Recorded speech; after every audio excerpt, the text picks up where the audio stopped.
अस्सलाम वालेकुम, आप देख रहे हैं प्रोग्राम 7 से 8। बदकिस्मती से मुल्क के अजीज करप्ट माफिया के कब्जे में है। पुलिस की हर ज्यादती को मामूली बात या वाकया समझकर नज़रअंदाज करने की कोशिश की जाती है, या फिर कभी बाइख्तियार अफराद मजम्मत के कुछ लफ्ज़ कहते हैं और 1 या 2 तहकीकाती कमेटियाँ तश्कील देते हैं। यहाँ तो बड़े तभी हरकत में आते हैं जनाब जब मीडिया ब्रेकिंग न्यूज़ के तौर पर मजलूमों की आवाज़ को बुलंद करता है, फिर SHO भी मुअत्तल होता है। मजलूम को इंसाफ मिलने की कुछ उम्मीद भी पैदा होती है। कानून के मुहाफिज ही कानून की हिफाजत न करें, खुद हव्वा की बेटियों की इज्जत के लुटेरे बन जाएं, तो फिर हम जाएं तो जाएं कहाँ, बेटियां जाएं तो जाएं कहाँ। हम ऐसी कौम हैं जहां कानून बिकता है। इंसाफ देने वाले जब खुद कानून का मजाक उड़ाने लगे तो क्या कहिए जनाब, मजाक तो पाकिस्तान का भी बना रखा है भारतीय मीडिया ने। नया हथियार जो मिल गया है। खैर, मैं उन्हें बेनकाब करती रहूंगी चाहे मुझे कितनी धमकियां मिलें। मैं डरती नहीं क्योंकि मैं करन्नास हूँ। डरते तो इस माशरे में भेड़िया भी नहीं किसी से। आज फिर 8 साला बेटी नूर फातिमा को ज्यादती का निशाना बनाकर जला दिया गया। जलोगे जहन्नुम में, आग में। मत समझो तुम भाग जाओगे, छुप जाओगे, मेरा अल्लाह तुमसे इंसाफ लेगा। और भी बातें हैं आज करने के लिए प्रोग्राम में आपको बताने के लिए, लेकिन पहले आपको हेडलाइंस की जानिब लिए चलो।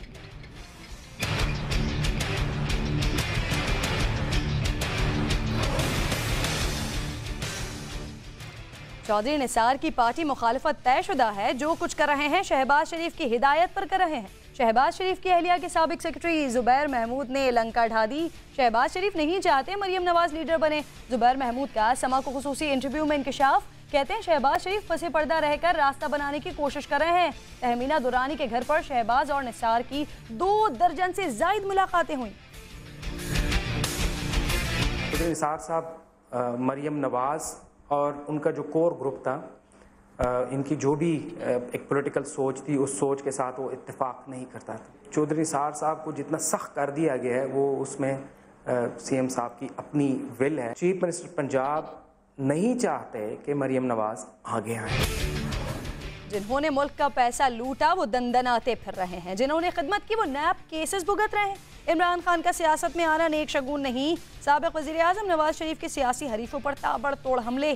शिफा किया, मुझे भी अल्लाह ने इंसान बनाया है, मेरे साथ ही ऐसा क्यों? कहा, जाने वाले लोगों का मुस्लिम लीगी बैकग्राउंड नहीं। समा के सवाल पर मियाँ साहब बोले, पार्टी छोड़ने वाले कल भी हमारे नहीं थे, अब भी नहीं है।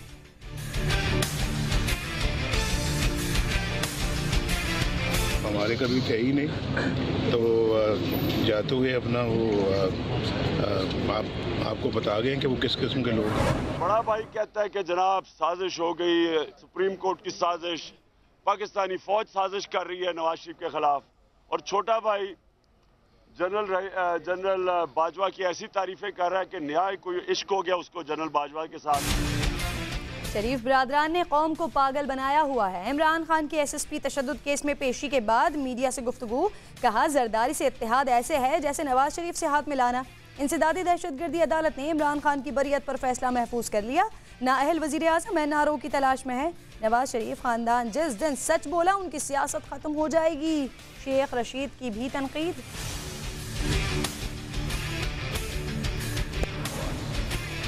इस्लामाबाद हाई कोर्ट ने ख्वाजा आसिफ नाअहली केस का फैसला महफूज कर लिया। अदालत ने दरख्वास्त गुजार और ख्वाजा आसिफ के वकला से 3 रोज में राय मांग ली। विफाकी वजीर किसी कंपनी में फुल टाइम मुलाजमत कैसे कर सकता है? अदालत के रिमार्क्स।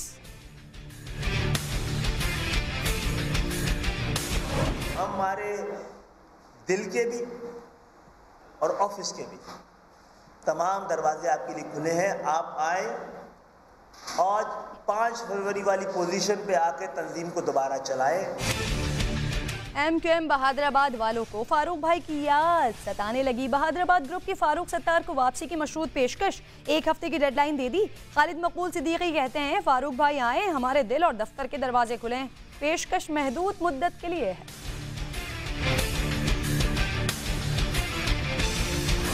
जो भी जा रहे हैं उनमें से किसी का बाद में मैसेज आता है, सॉरी फारूक भाई। कोई फिर बर्थडे विश भी मुझे करता है। तो मैं ये कहता हूँ कि अब तक दिल खुश फहम को तुझसे है उम्मीदें, ये आखिरी शम्मे भी बुझाने के लिए आप फिर से मुझे छोड़ के जाने के लिए। जो भी जाता है मैसेज करता है, सॉरी फारूक भाई, हैप्पी बर्थडे भी कहते हैं। MQM सरबराह ने दिल का हाल सुना दिया। बोले, हंसना हंसाना स्ट्रेस दूर करने के लिए होता है। हकीकत में तो हम दुखी और अफसुर्दा हैं। सूरत हाल जल्द अज जल्द ठीक हो जानी चाहिए। बहादुराबाद वालों की पेशकश का खैर मकदम। ये भी कह दिया, खालिद मकबूल सिद्दीकी ने पूरा सच नहीं बोला।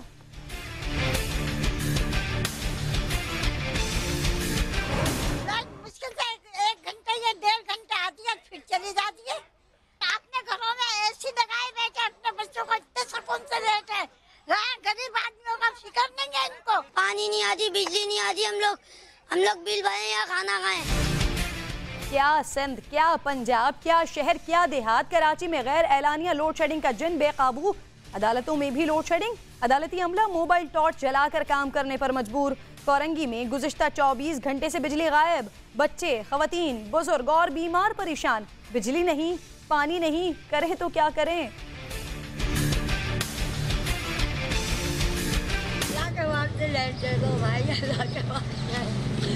बहुत परेशान हो गए हम। बिल इतना आ रहा, 5-5 हजार 4-4 हजार का बिल भेजे और क्या कहता है, दवा खा के और गर्मी लगने लगी। सिस्टम में बिजली दाखिल की गई तो गई कहाँ। लोड शेडिंग से वुज़रा भी परेशान। वज़ीर आज़म साहब कराची में बिजली का बहरान हल करवाएं। वज़ीर आला सिंध का शाहिद खाकान अब्बासी को एक हफ्ते में दूसरा खत। अराकीन सिंध असेंबली भी बिजली की बंदिश से परेशान।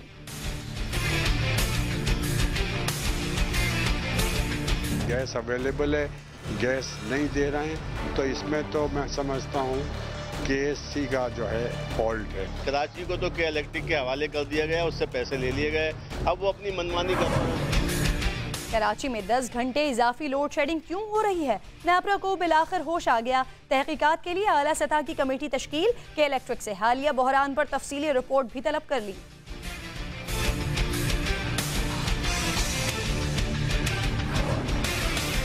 लाहौर के इलाके मिस्री शाह में 2 गिरोहों का तनाज़ा। मुलजिम की चंद कदम के फासले से मुखालिफिन पर फायरिंग, 3 अफराद जख्मी। गुज़िश्ता रोज के वाक़े की फुटेज सामने आई। पुलिस ने 3 मुलजिमान को धर लिया।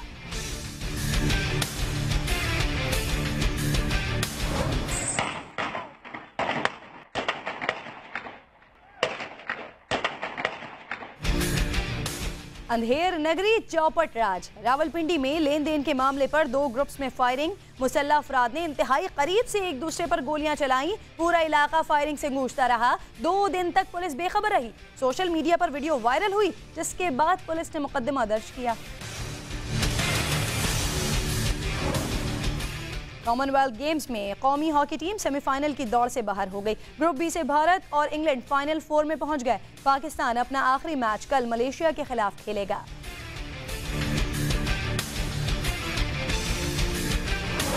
पाकिस्तान अपनी ही लगाई आग में जल रहा है और कोई बड़ी बात नहीं कि आने वाले कुछ वक्त में दुनिया के नक्शे से पाकिस्तान का वजूद ही मिट जाए। और बरामदाग बुख्ती और हिरबिया और मरी के बाद भारतीय मीडिया का नया हथियार मंजूर पश्तीन बना कैसे, इसके इरादे क्या हैं, देखिए आज प्रोग्राम 7 से 8 में।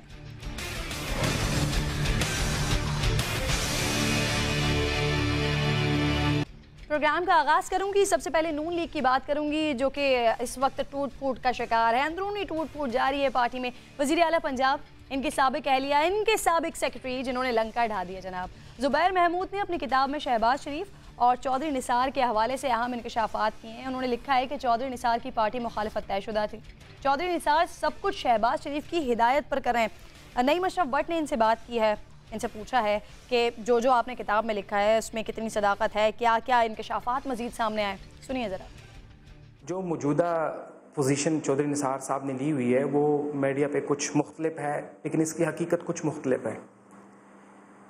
इसके मौक़िफ़ का 100% CM पंजाब दरपर्दा इसका इनके मौक़िफ़ के साथ इत्तेफाक करता है, बल्कि जो इनकी मीटिंग्स हुई हैं जो मुझे मुहतरमा ने बताई, उसके अंदर पहले ये तय किया गया था कि चौधरी निसार साहब, मरियम नवाज़ और उनका जो कोर ग्रुप था, इनकी जो भी एक पॉलिटिकल सोच थी उस सोच के साथ वो इत्तेफाक नहीं करता था। चौधरी निसार साहब को जितना सख्त कर दिया गया है वो उसमें CM साहब की अपनी विल है और इसमें तहमीना दुरानी साहबा ने बहुत किरदार अदा किया है। चौधरी निसार साहब की और चीफ मिनिस्टर पंजाब की मीटिंग हुई थी। रात के कोई 2 बजे का टाइम था जब इनकी मीटिंग हुई, तो मोहतरमा ने मुझे कहा कि CM साहब और चौधरी निसार साहब और मेरी मीटिंग हुई जो कि तकरीबन 4 घंटे चली। हमने CM साहब के सामने एक पॉइंट रखा कि इस वक्त आप रिज़ाइन कर दें। चौधरी निसार साहब ने भी कहा और मैंने भी कहा कि आप रिज़ाइन कर दें as a chief minister Punjab और अपने भाई से रास्ता अलग कर दें। तो मोहतरमा कह रही थी कि तकरीबन 4 घंटे के बाद कंक्लूजन ये तय पाया कि चीफ मिनिस्टर पंजाब ने कहा कि अब मैं अपने रास्ते खुद बनाऊंगा। एक्चुअल मुलाकातें 2 दर्जन से ज़्यादा हुई है। अकॉर्डिंग टू मोहतरमा जो हमारी वर्क हो रही थी, जो हमारा काम हो रहा था, उसके हिसाब से उन मीटिंग्स के अंदर chief minister Punjab and Chaudhry Nisar ये एक पेज के ऊपर है। चीफ मिनिस्टर पंजाब नहीं चाहते कि मरियम नवाज आगे आए। जो कुछ भी चौधरी निसार साहब जो भी स्टिफ ले रहे हैं, वो ऐसा नहीं है कि वो सिर्फ खुद से ले रहे हैं, उसका सीएम पंजाब को पता ही है, क्योंकि ये फिक्स हो चुका है। चौधरी निसार साहब का मौक़िफ़ असल में ये चीफ मिनिस्टर पंजाब का मौक़िफ़ है। अगर चीफ मिनिस्टर पंजाब चाहे ना तो चौधरी निसार साहब राज़ी भी हो सकते हैं, बल्कि वो मुस्लिम लीग नून के लिए बहुत फाइट भी कर सकते हैं। तो ज़ुबैर महमूद साहब ने जो भी बातें की हैं समा से बात करते हुए या फिर अपनी किताब में जो कुछ उन्होंने लिखा है, अगर इनकी बातों में सदाकत है तो फिर तो ऐसा लगता है, बल्कि क्लियर है कि भाई भाई में पुट इसीलिए पड़ रही है, शायद इक़्तिदार का नशा होता ही ऐसा है। इसके साथ साथ चौधरी निसार की क्रेडिबिलिटी भी बड़ा क्वेश्चन हो रही है। बड़े अहम मामलात हैं जो कि PMLN में इस वक्त अंदरूनी टूट फूट का शिकार ये जमात है। अगर दोनों भाइयों में ही ये इक़्तिदार की जंग चल रही है तो फिर बहुत अहम मामलात हैं जो कि PMLN के लिए बिगड़ने वाले हैं। चौधरी निसार जो बरमला और बार बार ये इस बात का इजहार कर चुके हैं कि मरियम नवाज़ अगर पार्टी की सदारत संभालती हैं तो वो डेफिनेटली उनके साथ काम करने के लिए तैयार नहीं है। तो इस बात का इजहार यहाँ पर भी किया जा रहा है। ऐसा भी बताया जा रहा है कि शहबाज शरीफ और चौधरी निसार के दरमियान खुफिया मुलाकातें, इन्हें कह लीजिए 2 दर्जन से ज़ायद मुलाकातें भी होती रही हैं, उसमें प्लानिंग भी होती रही है। ये बताया जा रहा है ज़ुबैर महमूद साहब की जानिब से, जिन्होंने अपनी किताब में ये इंकशाफात किए हैं शहबाज शरीफ के हवाले से और चौधरी निसार के हवाले से। ज़ुबैर महमूद साहब की जानिब से दावा किया गया है, अगर इस दावे में सदाकत है, अगर इस दावे में हकीकत है तो फिर बहुत से अहम मामलात हैं जो कि PMLN के लिए मुश्किल होने जा रहे हैं। यानी एक जानिब जो इस वक्त सियासी मुखालिफिन सामने आ रहे हैं, एक जानिब जो अदालती मामलात इस वक्त PMLN जिसका सामना कर रही है, और एक जानिब ये हैं अंदरूनी मामलात जिनकी वजह से ये जमात टूट फूट का शिकार है। तो ऐसा कहा जा सकता है कि आने वाले वक्तों में यानी 2018 के इलेक्शंस में भी PMLN को इसी टूट फूट के शिकार होने की वजह से क्या नुकसान उठाना पड़ सकता है, कितनी इसमें सदाकत है, कितनी इसमें हकीकत है, ये देखना ज़रूर होगा। शहबाज शरीफ की अहलिया के साबिक सेक्रेटरी हैं जनाब, जिन्होंने ये लंका ढाई है, इन्होंने जो आम इंकशाफात किए वो मैं आपको बता भी देती हूँ। चौधरी निसार की पार्टी मुखालिफत तयशुदा है। अहम पॉइंट ये है आ रहे हैं कि चौधरी निसार साहब इस वक्त जो कुछ कर रहे हैं वो सब कुछ शहबाज शरीफ साहब की इमा पर कर रहे हैं, शहबाज शरीफ साहब के वो लाइन पर कर रहे हैं जो शहबाज शरीफ साहब उन्हें बता रहे हैं। मुस्लिम लीग नून को टफ टाइम देने के लिए मुनहरिफ लीगी धड़ों को एक प्लेटफॉर्म पर जमा करने की कोशिशें तेज़ हो गई हैं। ये दूसरा रुख है कि PMLN में क्या हो रहा है। नए इंतखाबी इत्तेहाद की तश्कील के लिए पीर पगारा कल चौधरी बिरादरान से मुलाकात करेंगे। आइंदा इंतखाबात के लिए नए इत्तेहाद की सफ़बंदी, मुत्तहिदा मुस्लिम लीग बनेगी या ग्रैंड अलायंस, फैसला पीर पगारा और चौधरी बिरादरान की मुलाकात में होगा। पार्टी का नाराज हम ख्याल ग्रुप हो या जनूबी पंजाब सूबा महाज के अरकान असम्बली, सबको इत्तेहाद में शामिल होने की दावत दी जाएगी। नई बनने वाली बलोचिस्तान अवामी पार्टी भी इस इत्तेहाद में शामिल हो सकती है। मुस्लिम लीगी दड़ों के इत्तेहाद के लिए जुल्फकार खोसा और गौस अली शाह पहले से ही मुतहरिक हैं। इजाजुल हक भी मुस्लिम लीग नून से इत्तेहाद खत्म करने का ऐलान कर चुके हैं। ज़राए के मुताबिक आने वाले हफ्तों में नए सियासी इत्तेहाद के हदोहाल वाज़ेह हो जाएंगे। नेमा शब्बत, समा, लाहौर। प्रोग्राम में उज़्मा बुखारी साहिबा ज्वाइन कर चुके हैं, उनसे बात कर लेती हूँ। शुक्रिया उज़्मा साहिबा वक्त देने के लिए।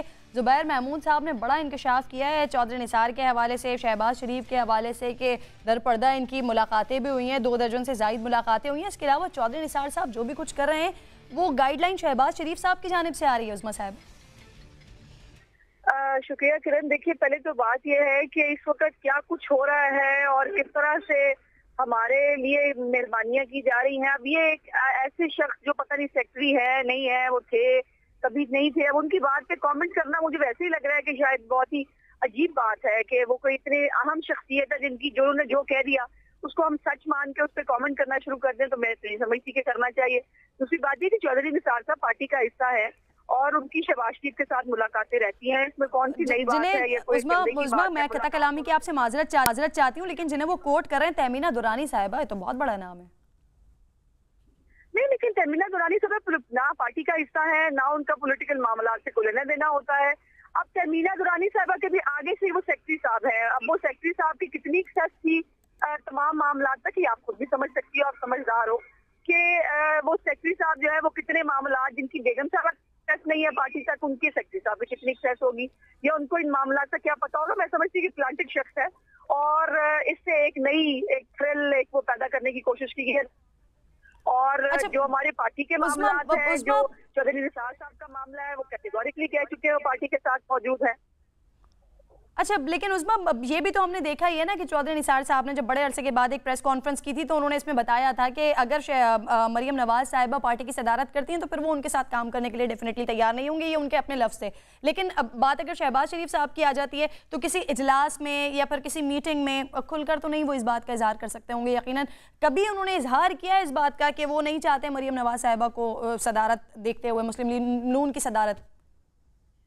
ये किरण बहुत आगे की बात है। देखिए, मरियम बीवी ना तो अभी कोई सदारत का उनका कोई प्रोग्राम है, ना वो पास कोई ओहदा है, ना वो किस तरह का काम कर रही है, लेकिन यकीनन वो पार्टी का एक फ्यूचर है, इसमें कोई दूसरी राय नहीं है। लेकिन इसके ऊपर अगर चौधरी निसार साहब हैं, उन्होंने उससे आगाह कर दिया, ये उनका अपना एक इख्तियार है।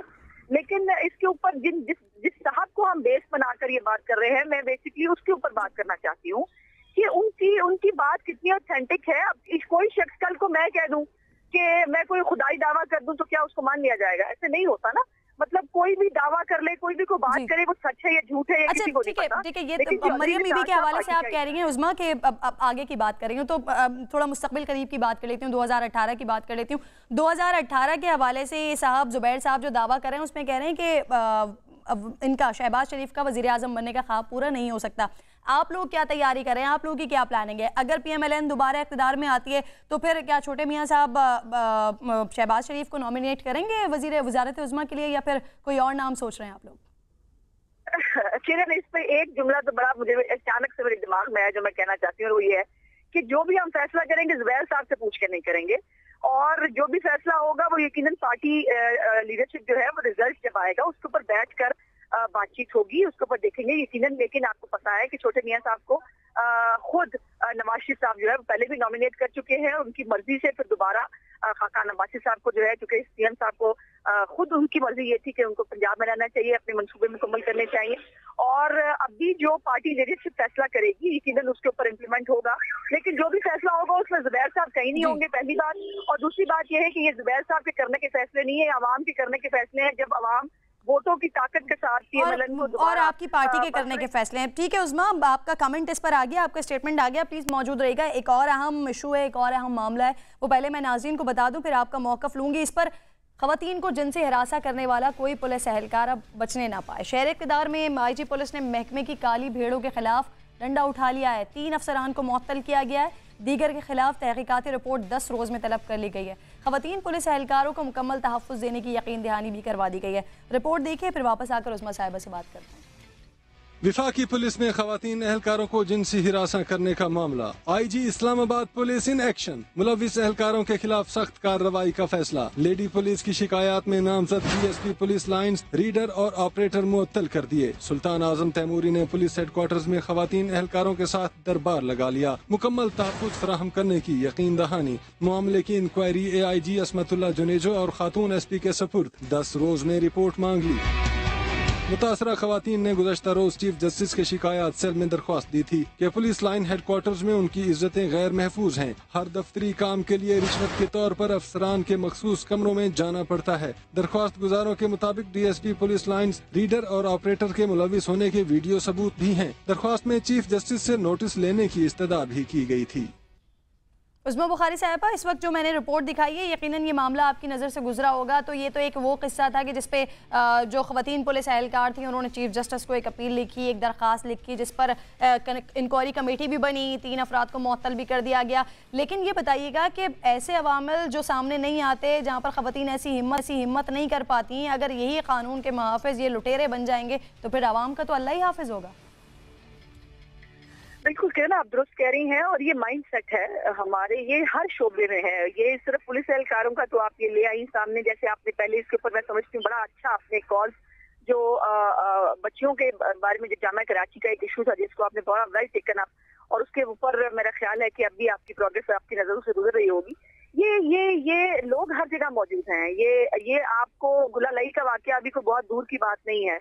ये हर डिपार्टमेंट में, ये हर मकतबा फिक्र में ये लोग मौजूद हैं जो औरत की एक्सप्लॉयटेशन जो है वो करते हैं, और जाहिर है उनका माइंड सेट ये होता है।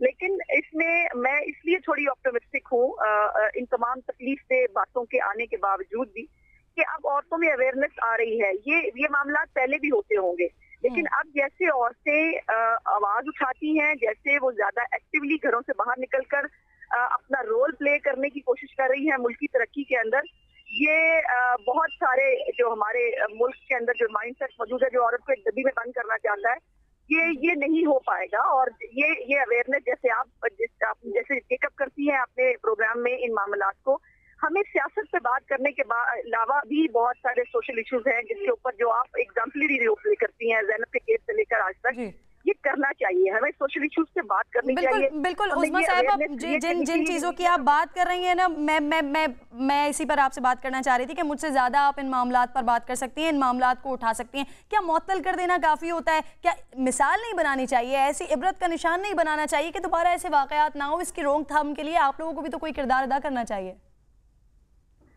इसमें देखो, जो कानून है हरासमेंट का ऑन जॉब प्लेसेस, उसके ऊपर बड़ी सजाएं जो है वो कैटेगोरिकली डिफाइंड है।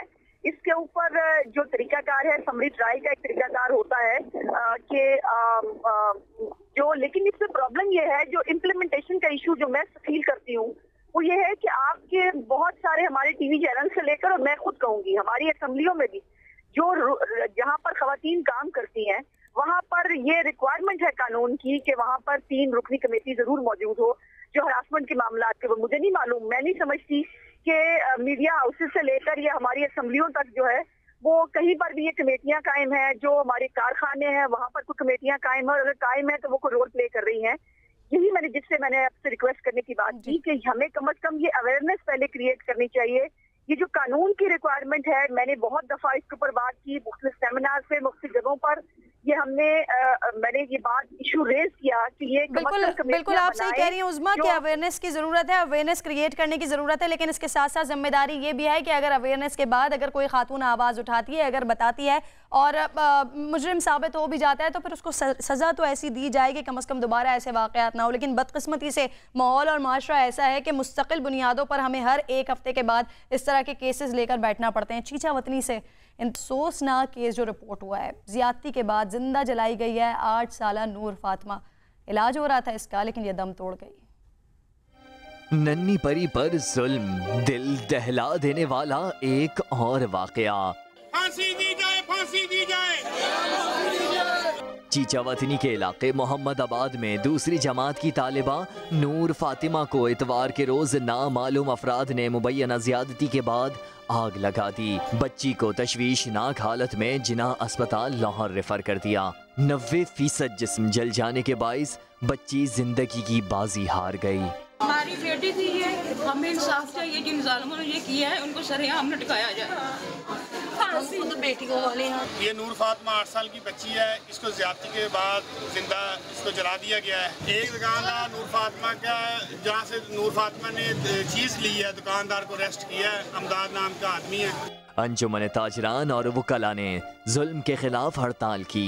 पुलिस ने मुतअद्दिद अफराद को गिरफ्तार करके कार्रवाई का आगाज कर दिया। फॉरेंसिक रिपोर्ट के बाद ही असल हकाइक सामने आएंगे। जफर इकबाल अंसारी, समा, चीचावतनी। कुछ शर्म करें, कुछ हया करें। एक मासूम 8 साल की बच्ची जो इस दुनिया से चली गई, उसकी माँ इस वक्त शिद्दत गम से निढाल है। मैं मुतालबा करती हूँ वज़ीर कानून से, पंजाब हुकूमत से, इस सूबे के, इस इलाके के MNA MPs के खुदा के लिए वो घरों से निकलें, देखें कि उनके इलाकों में हो क्या रहा है, कैसे दरिंदे मासूम बच्चियों को ज्यादती का, अपनी हवस का निशाना बनाए जा रहे हैं। और ये सिर्फ मेरा मुतालबा नहीं है, सोशल मीडिया का भी यही मुतालबा है। चीचावतनी में दिल हिला देने वाला वाकया, सोशल मीडिया भी वाकये पर चुप न रह सका। ट्विटर पर justice for Noor Fatima top trend बन गया। हजारों अफराद की ट्वीट्स, सार्फिन का शदीद गम और गुस्से का इजहार, मुल्जिम को कैफरे किरदार तक पहुंचाने का मुतालबा। डॉक्टर आयशा ने शदीद दुख का इजहार करते हुए हुकूमती रिट पर सवाल कर डाला कि क्यों ऐसे वाकयात में इजाफा हो रहा है। फैसल लिखते हैं, कल बहुत दूर है, हमें आज ख्वातीन के लिए खड़ा होना पड़ेगा। सोनिया खान कहती हैं कि ज्यादती के खिलाफ खड़े हों, ज्यादती के खिलाफ लड़ें। यासिर अब्बासी ने हुकूमत से फौरी एक्शन लेने का मुतालबा कर दिया। अगले टॉपिक की जाने बढ़ जाती हूँ। खालिद मकबूल सिद्दीकी साहब जनाब कह रहे थे आज के फारूक भाई वापस आ जाएं, 5 फरवरी की जो उनकी पोजीशन थी उस पर वापस आ जाएं, लेकिन कुछ मशरूत उनकी शराइत भी हैं। उस शराइत को पूरा करते हुए फारूक भाई आके अपनी नशस्त संभालें, अपना दफ्तर संभालें। तो फिर सवाल यह है कि अगर वापस फारूक भाई की याद सता रही है, उनको वापस बुलाना ही था, तो फिर 5 फरवरी से लेकर अब तक ये ड्रामा करने की ज़रूरत क्या थी? आइए ज़रा देखते हैं क्या डेडलाइन दी गई है, फारूक भाई की जानिब से क्या जवाब आया, खालिद मकबूल सिद्दीकी साहब ने उनसे क्या फरमाइश की है।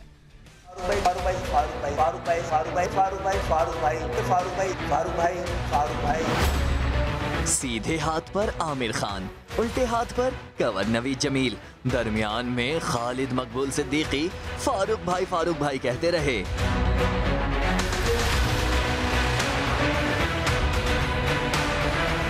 बिलाखिर जवाब आ ही गया। तमाम दरवाजे आपके लिए खुले हैं, आप आए, तंजीम को दोबारा चलाएं। अब बाकी पुरानी जिम्मेदारियों पे आने की मुद्दत अगले हफ्ते खत्म हो जाएगी। बता दिया फारूक सत्तार की राबता कमेटी बहाल नहीं होगी। मैं फारूक भाई की तमाम दोस्तियों का कदर करता हूँ, लेकिन उसको तंजीम की मजबूरी नहीं बनाई जाए। कामरान टिस्टोरी भाई से हमें से बहुत सारे लोगों के कोई जाती मसाइल नहीं। MQM को अलविदा कहने वालों को भी जवाब दिया। लेकिन मुझे लगता है कि तकसीम नहीं है, ये तकहीर है। अगर MQM से नाराज है तो नाराज होकर अपने घर जाएं। एक हफ्ता 2 ग्रुप, क्या वापस एक हो पाएंगे? कैमरामैन राशिद इशरत के साथ खुर्शीद आलम, समा, कराची।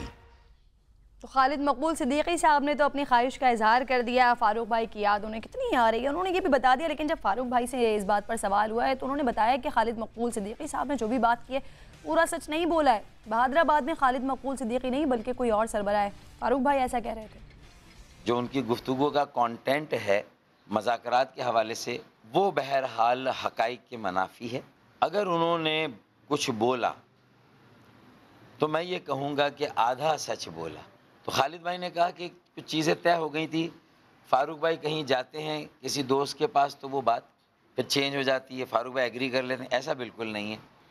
एक मौके पर उन्होंने ये बात मेरे साथ तय कर ली थी जब मैं और खालिद भाई अकेले बैठे थे कि जो राब्ता कमेटी में कुछ ऐसे साथी हैं जो कि मैं महसूस कर जो बहादुराबाद के साथ जो कि मैं महसूस करता हूँ कि वो मैं और खालिद भाई कुछ बात तय कर लेते हैं और बाद में खालिद भाई को वो बात तब्दील करना पड़ता है।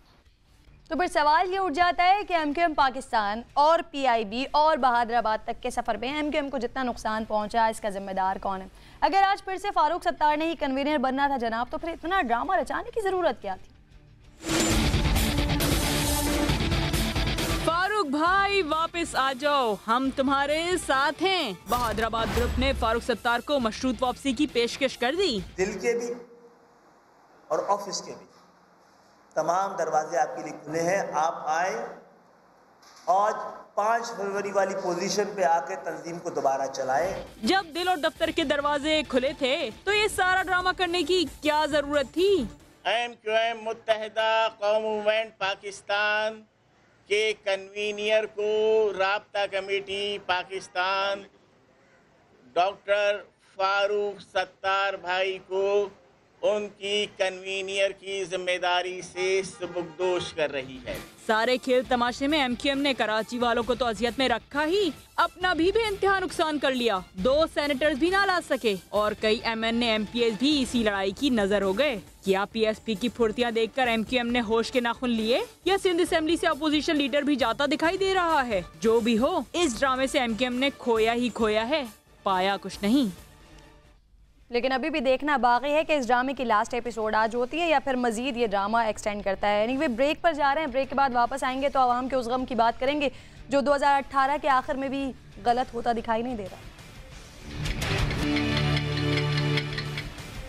प्रोग्राम में एक बार फिर आपको खुशामदीद कहूँगी और उस बहरान की बात कर लेती हूँ जिससे मैं भी मुतासर हूँ, आप भी मुतासर हैं। लेकिन ये बहरान है कि ख़त्म होने का नाम नहीं ले रहा है। दावे हुक्मरान जमात ने बहुत किए, डेडलाइंस भी बहुत दी, लेकिन हुकूमत का वक्त ख़त्म हो गया, उनकी डेडलाइन आ गई है। लेकिन लोड शेडिंग है कि ख़त्म होने में आ ही नहीं रही है। लोड शेडिंग का जिन जो कि बेकाबू है, इसे काबू नहीं किया जा सका है। कराची में गैर एलानिया लोड शेडिंग मुसलसल हो रही है। ये दौरानिया 16 घंटों से तजावुज़ कर गया है। बिजली का बहरान बना कराची वालों का इम्तिहान। अल्लाह के वास्ते लाइट दे दो भाई, अल्लाह के वास्ते। घंटों की गैर एलानिया लोड शेडिंग ने शहरियों की जिंदगी अजीरन कर दी। बुजुर्ग हो या बीमार, सब ही बदतरीन लोड शेडिंग के शिकार। बहुत मुश्किल हो जाती है गुजारा करना, सारी सारी रात हो जाती है। इसी तरह हमें इसके साथ पंखे के साथ। बिजली बंद होने से कई इलाकों में पानी भी नायाब हो गया। पानी नहीं आती, बिजली नहीं आती, हम लोग बिल भरे या खाना खाएं। लोड शेडिंग के जिन ने तो अदालतों को भी ना बख्शा। अदालती अमला अंधेरे में टॉर्च जलाकर इंसाफ की फराहमी को यकीनी बनाने की कोशिश करता नजर आया। और जब मामलात ऐसे बिगड़ते हैं तो अवाम कुछ और तो कर नहीं सकते, सिर्फ बातें ही सुनाते हैं। मुश्किल से 1 घंटे या 1.5 घंटे आती है, फिर चली जाती है। फिर इतना भेजेंगे कि बंदे है ना परेशान हो, बच्चों को पालेंगे, वो है ना बिलों को दे। बिल भी जब अच्छे लगेंगे जब ना बत्ती आएगी, जब ना पानी मिले ना बत्ती मिले ना खाना ना पकाने के लिए भी बैठे रहते। ये तो मारने का हक में लगे कि हम मरे, ऐसा हुकूमत को तो गोली मारते निकाल के मरे। सब खुदा के अपने घरों में ऐसी लगाए बैठे, अपने बच्चों को इतने सुकून से रहते। गरीब आदमियों का फिक्र नहीं है इनको, बेगैरत इतने हुकूमत के ऊपर, बेगैरत के ऊपर डूब के मर जाते उठते हैं ना, आते हैं ना सामने वो। तो बिजली की गैर एलानिया लोड शेडिंग से आवाम कितने परेशान है वो इन खातून की तकलीफ हमें बताती है। लेकिन अफसोस की बात यह है कि बिजली ना होने की वजह से तमाम लोग मुतासर तो हैं, पानी नहीं आ रहा है घरों में, लोग खाना पकाने से भी महरूम हो गए। देखिए कितनी परेशानी है लोगों को। लोड शेडिंग ने आवाम का जीना महल कर दिया है। अराकीन असेंबली के घर भी बिजली जाती है या नहीं, आइए उन्हीं से चलकर जान लेते हैं। गैस अवेलेबल है, गैस नहीं दे रहे हैं, तो इसमें तो मैं समझता हूँ कि KSC का जो है फॉल्ट है, उनके खिलाफ एक्शन लेना चाहिए। इनको कोई वो क्या कहते हैं जूं तक नहीं रिंग रही। वजीर आजम शाहिद खाकान अब्बासी और नवाज शरीफ बार बार यही कह रहे हैं कि हमने काम किया है, हमने बिजली दी है, हम 3 माह में बिजली लाएंगे। जब मैं घर से निकला तो बिजली नहीं थी और साथ साथ वहाँ भी पानी नहीं था। तो मैं समझता हूँ कराची के बड़े सोसाइटी के हाई फाई इलाकों में जाकर कुछ 2 घंटे आराम करूँगा दोस्तों के पास। कराची को तो इलेक्ट्रिक के हवाले कर दिया गया, उससे पैसे ले लिए गए। अब वो अपनी मनमानी करता रहता है जब उसके दिल चाहता है, हालांकि उसके बाद पूरी बिजली मौजूद है। कभी गैस का वादा करता है, भाई फर्नेस पे चलाओ ना बिजली को, तुम पैसे लेते हो, तुम्हारा रेट सबसे ज्यादा है कराची के। अरकान सिंध असेंबली कहते हैं हुकूमत और अपोजिशन अगर मिलकर के इलेक्ट्रिक को टफ टाइम दे तो यकीनन बिजली की लोड शेडिंग में कमी आ सकती है। कैमरामैन कामरानुद्दीन के साथ संजय साधवानी, समा कराची। एक तो वैसे ही आवाम का मीटर शॉर्ट, उस पर चोरी डकैती की बढ़ती हुई वारदात। कराची जैसे शहर में पुलिस एहलकारों से लूटमार करने वाला मुलजिम अलबत्ता पकड़ा गया है। मुलजिम की CCTV फुटेज समा ने हासिल की है। बात कर लेती हूँ, समा के नुमाइंदे कामरान जलील ज्वाइन कर चुके हैं। कामरान बताइएगा किस तरह से पहुँचे ये एहलकार इन मुलजिमों तक। लेकिन इससे पहले आपको बता दूँ कि वो CCTV फुटेज है जिसके मनाजिर हम आपको दिखा रहे हैं। पुलिस एहलकारों से लूट मार करने वाला ये मुलजिम है जिसे पकड़ लिया है और ये CCTV फुटेज हमें मौसूल हुई है। CCTV फुटेज में बाआसानी इनके चेहरों को भी देखा जा सकता है, इन्हें देखा जा सकता है। इसीलिए शायद SP जमशेद डिवीज़न बता रहे हैं कि मुलजिमान को गिरफ्तार करना आसान रहा है। गिरफ्तार मुलजिम नोमान को पुलिस एहलकारों ने शनाख्त किया है। CCTV फुटेज में मुलजिम को वाज़े तौर पर देखा जा सकता है। समा की स्क्रीन पर हम आपको ये CCTV फुटेज दिखा रहे हैं। ये डाकू जो कि ATM मशीन जहाँ पर होती है वहाँ पर आए हैं और उसके बाद ज़दोकोब किया गया है। जो शख्स यहाँ पर मौजूद थे उनसे रकम छीनी गई है और उसके बाद ये जा वो जा। और ये CCTV फुटेज जब मौसूल हुई है तो पुलिस को आसानी हुई है गिरफ्तार मुलजिम। जो ये मुलजिम हमें इस वक्त फुटेज में दिखाई दे रहा है, इसका नाम पुलिस एहलकार बता रहे हैं नोमान, और पुलिस एहलकारों ने इसे शनाख्त किया है। साथ मौजूद है कामरान जलील, उनसे मज़ीद बात कर लेती हूँ। कामरान जलील, बताइएगा कि पुलिस ने जो फुर्ती दिखाई है, पहले तो शाबाश पेश करते हैं, बाकी सारे केसेस में भी ऐसी फुर्ती नजर आएगी पुलिस की? फुर्ती नजर नहीं आती, क्योंकि ये जो वाक़या हुआ है ये पुलिस एहलकार के साथ ही हुई, लूटपाट वादा, ये धन्यवाद है इरशाद उनके साथ वादा भी यहाँ उन्होंने कारण मुसलमान है, इनका ठीक है कामरान जलील, अपडेट कर रहे थे आप, शुक्रिया आपका। आगे बढ़ जाती हूँ, नवाज शरीफ साहब के हवाले से फिर से बात कर लेती हूँ, जिनके सियासी हरीफों पर ताबड़तोड़ हमले जारी हैं। कह रहे हैं कि मुल्क का पैसा लूटने वाले दंदनाते फिर हैं, जिन्होंने खिदमत की वो नैब के केसेस भुगत रहे हैं। मुझे भी अल्लाह ने इंसान बनाया है, मेरे साथ ऐसा क्यों हो रहा है? एक नया सवाल आ गया है मियाँ साहब की जानिब से। नून लीग छोड़ने वालों के हवाले से कह रहे हैं कि उनका बैकग्राउंड कभी मुस्लिम लीग नून का था ही नहीं, इसलिए वो मंजर से गायब हो जाएं या वापस आ जाएं, कोई फ़र्क नहीं पड़ता।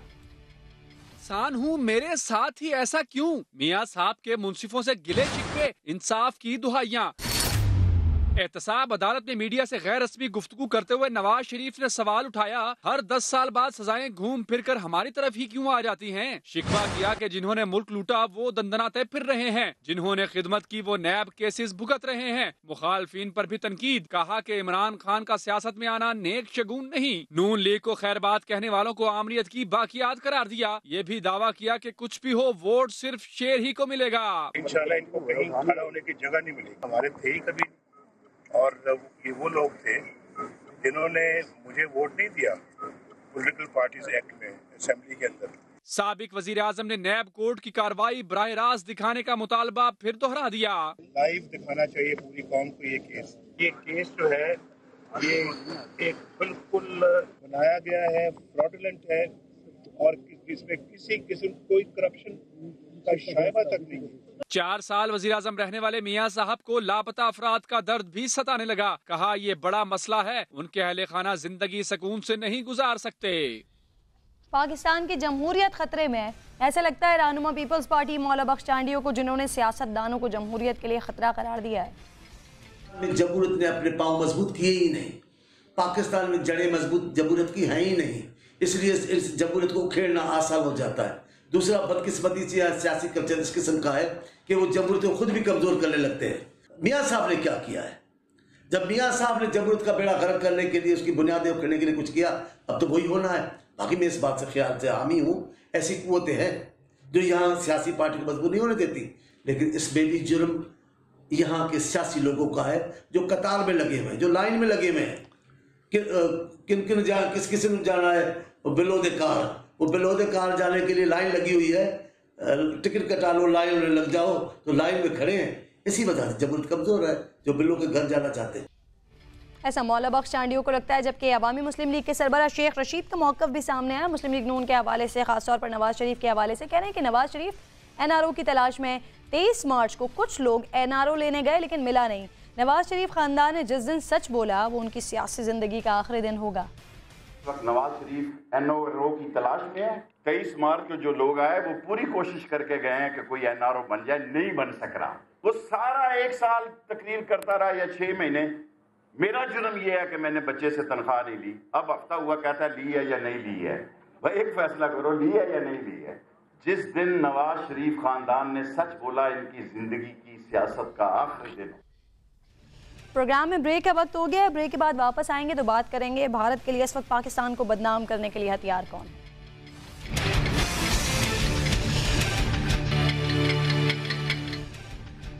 Welcome back once again. Pakistan का असली दुश्मन भारत पाकिस्तान के खिलाफ कोई भी मौका हाथ से जाने ही नहीं देता, गवाता ही नहीं है।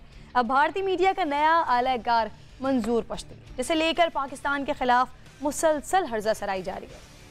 पाकिस्तान अपनी ही लगाई आग में जल रहा है और कोई बड़ी बात नहीं कि आने वाले कुछ वक्त में दुनिया के नक्शे से पाकिस्तान का वजूद ही मिट जाए। नफरत की आग में जलता भारत पाकिस्तान को बदनाम करने का कभी भी कोई मौका हाथ से जाने नहीं देता और इस वक्त भारतीय मीडिया का नया हथियार है मंजूर पश्तीन, जिसका नाम लेकर भारतीय मीडिया खूब बेबुनियाद और झूठा प्रोपेगेंडा कर रहा है। पश्तून को तो हमेशा से ही ये मुश्किल रही है, दिक्कत रही है, क्योंकि उन्होंने ड्यूरन लाइन को नहीं माना है। भारत जानता है जिसे वो कभी शिकस्त नहीं दे सकता वो पाकिस्तानियों का अज़्म है, इसीलिए कभी बलूचिस्तान का नाम लेकर प्रोपेगेंडा किया जाता है तो कभी मंजूर पश्तीन जैसे लोगों की तहरीकों को बुनियाद बनाकर पाकिस्तान के खिलाफ जहर उगलता है। पाकिस्तान में अब पश्तून अपने हक की आवाज बुलंद कर रहे हैं, अपनी आजादी की बात कर रहे हैं। भारतीय चैनल्स ने तो वैसे ही झूठ बोलने का सर्टिफिकेट ले रखा है। मंजूर पश्तीन का नाम लेकर पाकिस्तान से अलहदगी की तहरीक की बातें की जा रही हैं, जो मंजूर पश्तीन के लिए हो या ना हो, हर मुहिब्बे वतन पाकिस्तानी के लिए फिक्र का बाइस है। तो पश्तून तहफ़्फ़ुज़ मूवमेंट की बात करने वाले मंजूर पश्तीन साहब, इनसे कुछ सवालात किए थे। कल मैंने सोशल मीडिया सार्फिन को भी इन सवालों ने जगा डाला है। मंजूर पश्तीन साहब की जानिब से तो अभी तक इसका कोई जवाब नहीं आया। अलहदगी के मुतालबे को इनके तनकीद का निशाना बनाया गया है और पाक आर्मी की काविशों को सराहा गया है। मंजूर पश्तीन, जनाब आप बात करते हैं पश्तून अवाम के तहफ़्फ़ुज़ की, उस वक्त कहाँ थे आप जब पश्तून अवाम दहशत गर्दों के निशाने पर थी? मंजूर पश्तीन से किरण नाज के बेबाक सवालात ने सोशल मीडिया पर आग लगा दी। अवाम ने की खुलकर हौसला अफजाई। अब तक लाखों यूजर्स इस वीडियो को देख चुके और हजारों शेयर भी कर चुके। ट्विटर पर भी सार्फिन ने खोलकर अपनी राय का इजहार किया। किसी ने मंजूर पश्तीन को तनकीद का निशाना बनाया तो किसी ने पाक आर्मी की काविशों को सराहा। ट्विटर पर पहले पाकिस्तानी फिर पश्तून होने की सदाएं। अयाज अहमद कहते हैं कि कौमियत के नाम पर मासूम लोगों को बेवकूफ़ बनाया जा रहा है। जफर उस्मान ने कहा कि वक्त आ गया है कि आर्मी इन लोगों के खिलाफ एक्शन ले। अंदलीब का कहना है कि हम पाकिस्तानी थे और रहेंगे, हमें पाकिस्तानी होने पर फख्र है। अनीस खान कहते हैं कि फाटा में अमन फौज ने बहाल किया और ये फौज के खिलाफ धरने दे रहे हैं। यासिर ने ट्वीट किया कि वक्त आ गया है कि अफगान मुहाजिरीन को वापस उनके वतन भेजा जाए। तो बहुत सारे लोगों ने सोशल मीडिया पर मुझसे भी सवालात किए हैं और उनको उनके सवालात का जवाब मैं ज़रूर देना चाहती हूँ। पाकिस्तान के लिए सबसे ज़्यादा कुर्बानियाँ पख्तूनों ने दी हैं। 80,000 जानों में सबसे ज़्यादा लाशें पख्तूनों ने उठाएं। मैं पख्तूनों के साथ हूँ क्योंकि मैं पाकिस्तानी हूँ और मेरे पख्तून भाई पाकिस्तान की पहचान है और ये वो कला है कि जिसे अबूर करना दुश्मन के लिए किसी पुलिस हरात से कम नहीं है। इस पाकिस्तान में पख्तून है तो मैं अपने आप को महफूज समझती हूँ। उनका हर जायज़ मुतालबा मानना चाहिए, मैं साथ दूंगी। लेकिन जो लोग दुश्मन का हथियार बने या बन जाएं, उनके जैसे इक़दामात करें, वो हरगिज़ काबिल बर्दाश्त नहीं है। वो चाहे कराची का अल्ताफ़ हो या KPK का अचकज़ई हो या फिर मंजूर पश्तीन हो, मैं तो उनके खिलाफ आवाज़ उठाती रहूँगी, चाहे आप मुझे जितना भी तनकीद का निशाना बनाते रहें। अगली टॉपिक की जानिब बढ़ूंगी। रावलपिंडी में ज़मीन पर कब्जे के लिए 2 ग्रुपों के दरमियान आमने सामने फायरिंग का तबादला हुआ। वाक़े के दौरान हाउसिंग सोसाइटी फायरिंग से गूंजता रहा। शहर का ये अहम तरीन इलाका था जो कि मैदान जंग बना रहा। खुलम खुला कानून की धज्जियाँ भी उड़ाई जाती रहीं। यहाँ पर 2 ग्रुप एक दूसरे पर ताक कर गोलियां बरसाते रहे, लेकिन कानून के रखवाले नजर ही नहीं आए। फायरिंग से कोई जानी नुकसान नहीं हुआ। जब वाक़े का मुकदमा ऐसे में दर्ज हुआ कि जब ये सोशल मीडिया पर वीडियो वायरल हुई। हाउसिंग सोसाइटी बनी मैदान जंग। रावलपिंडी GT रोड के करीब फायरिंग की गूंज, जदीद असले का आजादाना इस्तेमाल, पूरा इलाका गूंजता रहा।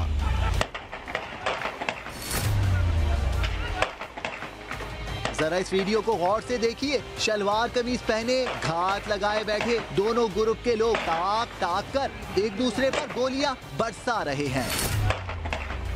इमारत की छत से बनाई गई वीडियो में देखा जा सकता है दोनों ग्रुप खुले आम कानून तोड़ते रहे, लेकिन ना कानून नजर आया और ना कानून के रखवाले दिखाई दिए। पुलिस का कहना है वाकया जाती रंजिश पर पेश आया। इनका कोई मिशनरी के मामले पर इनका आपस में कोई तलखलामी है और दोनों फरीक ने एक दूसरे पर फायरिंग की। एक आदमी इनका जख्मी हुआ। दोनों फरीकीन की तरफ से ये मुकदमा दर्ज है। मुकदमा दर्ज कर लिया गया, लेकिन कोई गिरफ्तारी ना हो सकी। और अब जरा अमरीकी सदर की बात कर लेती हूँ, जिन्होंने ऐलान किया है कि शाम में कीमियाई हमले के जिम्मेदारों के खिलाफ 48 घंटे में कार्रवाई का फैसला किया जाएगा उनकी जानिब से। अक़वाम मुत्तहिदा में शामी और रूसी सफ़ीरों ने दोमा में कीमियाई हमले के इल्ज़ामात मुस्तरद कर दिए। शाम में कीमियाई हमला करने वाले तैयार हो जाएं। अमरीकी सदर ने ऐलान किया है कि 48 घंटों के दौरान जिम्मेदारों के खिलाफ कार्रवाई का फैसला करेंगे। डोनाल्ड ट्रंप ने फौजी अफसरों और कौमी सलामती के मुशीरों के साथ इजलास में कहा, दोमा में कीमियाई हमला करके जुल्म किया गया, जवाब देने में देर नहीं कर सकते। We're making a decision as to what we do with respect to the horrible attack that was made near Damascus, and it will be met, and it will be met forcefully. Programme के हवाले से Facebook पर राय जरूर दीजिएगा। कल आपसे फिर मुलाकात होगी। अपना ख्याल रखिएगा। अल्लाह ने के बाद।